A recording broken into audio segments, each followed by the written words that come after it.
America ऐं Iran विच में ॻाल्हियूं थियण वारियूं आहिनि। जेडी वेंस जो जहाज़ कुछ कलाकनि अंदरि पाकिस्तान पहुची वेंदो। अमेरिकी सदर ट्रंप जो चवणु आहे त ईरान खे जोरी हथियार रखण तां मुकमल हथु खणणो पवंदो। ॻाल्हियुनि में का वॾी अगभराई थी त ईरानी क़यादत सां बि मुलाक़ात कंदुसि। ईरानी क़यादत मूंसां मिलणु चाहे थी त मूंखे को एतिराज़ नाहे। जंगबंदी ख़तमु थी त ईरान ते बम किराया वेंदा।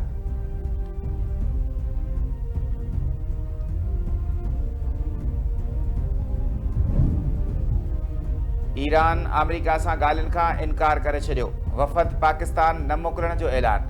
ईरान जो ॻाल्हियुनि जे ॿिए दौर में शिरकत जो को बि इरादो नाहे। ॿिए दौर जी ॻाल्हियुनि जे लाइ ईरानी वफ़द पाकिस्तान न वेंदो। ईरानी परॾेही वज़ारत जे तर्जुमान इस्माइल बकाई जी प्रेस कॉन्फ्रेंस। संदसि चवणु आहे त अमेरिका सामूंडी नाकाबंदी करे जंगबंदी मुआहिदे जी भञकड़ी कई। असां पाकिस्तानी टाकड़ खे ॿुधाए छॾियो। ईरान पंहिंजा मुतालबा वाज़े तौरु बयानु कया आहिनि ऐं उहे तब्दील न कंदो। अमेरिका अञा बि गैर हक़ीक़ी मुतालबा करे पियो। अमेरिका वरी अगराई कई त भरपूर जवाबु ॾींदासीं। ईरान अमेरिका ते यकीन नथो करे सघे। अमेरिका पंहिंजे पुराणे तजुर्बनि मां सबक़ न पियो सिखे। आलमी बिरादरी हुरमज़ लंघ जी बंदिश ते ज़िम्मेवारी जो मुज़ाहिरो करे।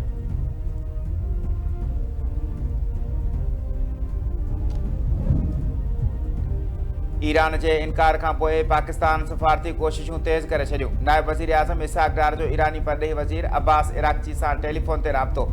इसहाक डार मसइलनि जे हल जे लाइ फौरी ॻाल्हियुनि जी अहमियत ते ज़ोर ॾिनो। परॾेही आफ़ीस जो चवणु आहे त राब्ते दौरान ख़िते में अमन इस्तेहकाम जे लाइ मुसलसल राब्ते ऐं ॻाल्हियुनि ते इतफ़ाक़ कयो वियो।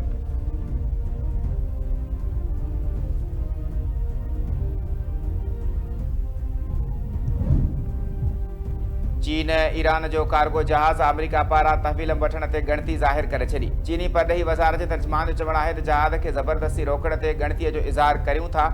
धुरियूं सब्र जो मुज़ाहिरो करे सफ़ारती रस्तो इस्तेमालु कनि ऐं चिड़ ॾियारण वारे क़दम खां पासो कनि। ॻाल्हियूं जारी रहण इलाक़ाई इस्तेहकाम ऐं तवानाई सप्लाई जे लाइ अंटन आहे। अमेरिका ईरान विच में जारी ॻाल्हियुनि में चीन तामीरी किरदारु अदा कंदो। उमेद आहे त धुरियूं जंगबंदी जे मुआहिदे जी पासदारी जे लाइ ज़िम्मेवाराने अंदाज़ में कमु कंदियूं। अमेरिकी सेंट्रल कमांड ईरानी सामूंडी जहाज़ ते हमले जी वीडियो जारी करे छॾी। सेनेटकाम मूजिबि अमेरिकी मेरिन ईरानी जहाज़ ते कब्ज़ो करे वरितो। जहाज़ हाणे अमेरिकी तहवील में आहे। इन खां अॻु अमेरिकी सदर ट्रंप सोशल मीडिया ते जारी पैगाम में चयो हो त हुरमज़ में अमेरिकी नाकाबंदी जी भञकड़ी वार्निंग नज़रअंदाज़ करण ते ईरान जो जहाज़ कब्ज़े में वरितो वियो आहे। ईरान जी ज्वाइंट मिलिट्री कमांड अमेरिका तरफ़ां ईरान जे वापारी सामूंडी जहाज़ ते फायरिंग खे जंगबंदी जी भञकड़ी करार ॾेई छॾियो। ईरान जे ज्वाइंट मिलिट्री कमांड मूजिबि अमेरिका जंहिं वापारी जहाज़ ते हमिलो कयो उहो चीन खां अची रहियो हो। ईरान जल्दी अमेरिकी फ़ौज जे मेरीटाइम ऐं सामूंडी हाड़े जो जवाबु ॾींदो ऐं जवाबी कार्रवाई कंदो।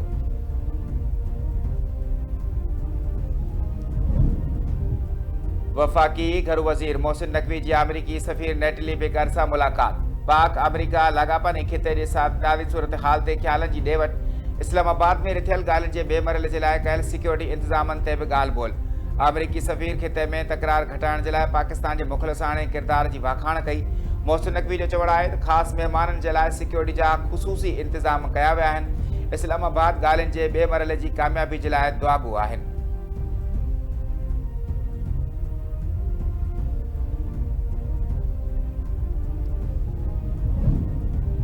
बन्नू में सिक्योरिटी फोर्सिस जी कार्रवाई ॿ ख़ारजी मारिजी विया। ISPR मूजिबि ख़ारजियुनि जी मौजूदगी जे इतलाह ते इंटेलिजेंस बेस्ड ऑपरेशन कयो वियो।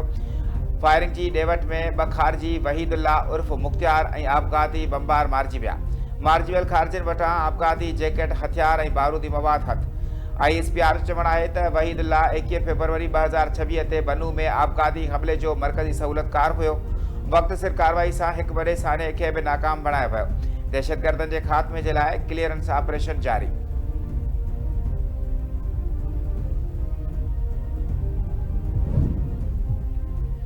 सदर आसिफ अली ज़रदारी ऐं वज़ीर आज़म शहबाज शरीफ़ पारां बन्नू में सिक्योरिटी फोर्सिस जी कामयाब कार्रवाई ते भेटा पेश।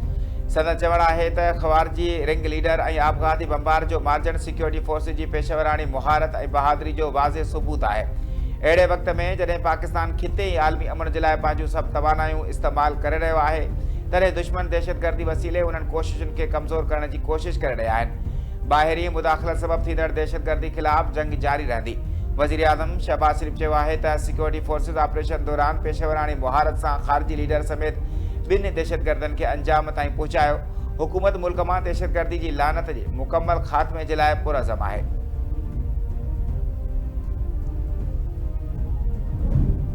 सिंध जे सीनियर वज़ीर शर्जील इनाम मेमण पारां टंडे अल-यार ऐं हैदराबाद जी अवाम जे लाइ ख़ुशख़बरी। टंडे अल-यार ऐं हैदराबाद जे विच में पीपुल्स बस सर्विस 22 अप्रैल खां बाज़ाब्ता तौर ते शुरू करण जो ऐलान। शिकारपुर सखर खां पोइ ॿिए मरहले में टंडो अल-यार ऐं हैदराबाद जे विच में पीपुल्स बस सर्विस शुरू कई पई वञे। इहो मनसूबो ॿिन्ही शहरनि जे विच में सफ़र कंदड़ शहरनि खे वॾी सहूलियत फ़राहम कंदो ऐं रोज़ाने आमदरफ़्त खे सवलो बणाईंदो। शर्जील इनाम मेमण जो जारी कयल बयान चयाईं, सिंध हुकूमत जो मक़सदु जदीद ट्रांसपोर्ट सिस्टम खे मरहलेवार सूबे जे ॿियनि ज़िलनि ताईं वधाइणु आहे। हीअ सर्विस जल्दी वधीक शहरनि में शुरू कई वेंदी। पीपुल्स बस सर्विस न रुगो आरामदा सफ़री सहूलियतूं फ़राहम कंदी, पर जदीद घुर्जुनि मूजिबि महफ़ूज़ ऐं बावकार सफ़र खे बि यकीनी बणाईंदी। सिंध हुकूमत मयारी, महफ़ूज़ ऐं सस्ते सफ़र जूं सहूलियतूं फ़राहम करण जे लाइ अमली क़दम खणी रही आहे।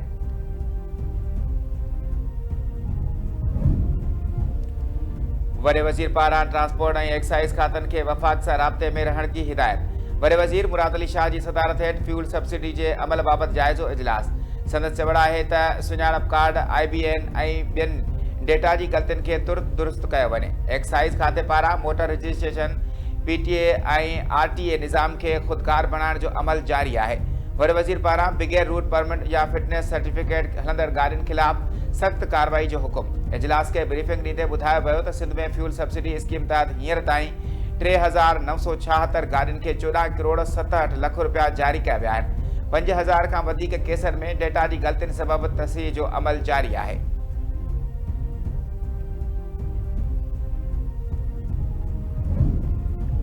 सिंध अंदरि अमन अमान जी बहाली जे लाइ सर्किट हाउस सखर में 3 ॾींहं बि निबेरा जारी। महर जतोई तकरार जो निबेरो सरदार अली गौर ख़ान महर जी सरपंच हेठि कयो पियो वञे। 56 खां वधीक इंसानी हयातियूं गिड़काईंदड़ खूनी झड़े जी ख़ात्मे जे लाइ धुरियुनि जा बयान वरिता पिया वञनि।